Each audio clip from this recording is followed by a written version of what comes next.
Since I'm always talking about getting out and going on adventures wherever you travel, I thought I would show you guys how I go about finding the trails that I'm going to hit when I'm traveling. So this is the app that I use. It's AllTrails. There is a free version. I have the paid version just because we do use it so much with our hiking and stuff. So what it does, I can go in here and I can put in, so it's gonna automatically, because I've got my location on, it's gonna automatically go in here and pull up the trails that are near me, top trails that are nearby. But what I can do is I can go in here and search. So if I was gonna take a trip to Sapphire, North Carolina, because that's one of the cool places we like to go and hike. There's 500 trails, like it's kind of overwhelming. So I can go up here to this filter and I can pick. Do I want it to be easy, moderate, hard? I will tell you, if you pick hard, they ain't lying, it's hard. So a lot of times even their easy ones are not super easy. So you really need to make sure you're sure what you're looking for. So we're gonna say we're looking for a moderate. How long of a hike or a trail run are you wanting to do? I definitely don't want 100 miles. So let's say I want somewhere between 0 and 10 miles. Elevation gain. Do you want to do a bunch of climbing or do you want it to be pretty flat? We'll say we'll go 1500, so like moderate. Rating, people that have the app can rate their experience after they do it. So let's say I want 4 stars or more because I want it to be a good one. And what are you going to be doing? Are you going to be hiking, running, mountain biking? We're going to say hiking just because it's typically what we do. And then you can also pick, like, if there's different things you'd like to see, if you really want to see waterfalls. And actually in Sapphire, that is a big draw. So we're going to pick it on here. A lot of them aren't going to have that kind of stuff, but this place I know does. So I'm going to pick waterfall. Suitability, if I'm going to take my dog, because some of these trails do not allow dogs. So make sure you look at that. If you're going to take your kids, if you got someone in a wheelchair, do you want an out and back where you go out a certain distance and turn around and come back? Or do you want a loop that goes a big circle, or a point to point where you're going to have a car parked at the other end? We'll pick a loop.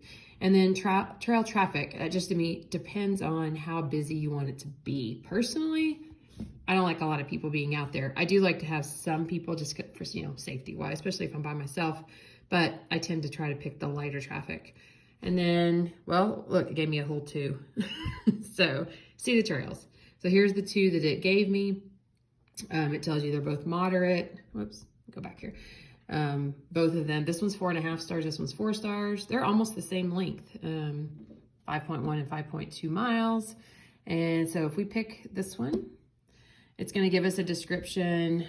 Says it's lightly trafficked, has a waterfall, it's moderate, primarily used for hiking.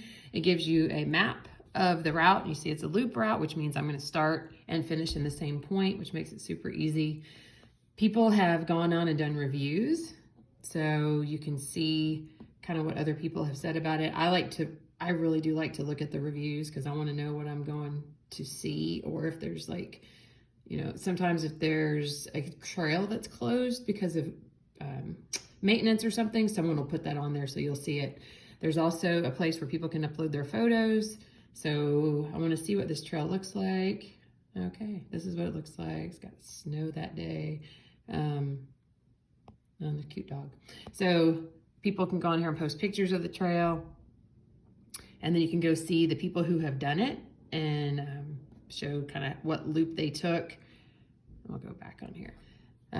So anyway, so it's a great thing to do. Once you have found one that you like, so if we say we are going to do that one, we really like it, you can download it.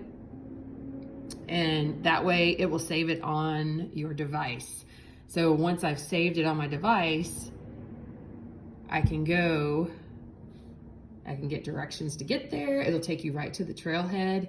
And then you can do navigate using this route. And what it does is it loads it right into your device. Of course, it's going to say, dude, you're like on the other side of the country. But here's where that trail is. And it'll actually give me a map while I'm out there that will show me exactly where I'm going. So this is my starting point, and you're going to make the loop. Obviously, you can go either way, and I can zoom in on it, but it tells you, it wants you to go this way. You can see by the arrows. And if you ever get off course, so if like I'm running along, blah, blah, blah, I'm not paying attention. I saw this really pretty site over here and I like turned off.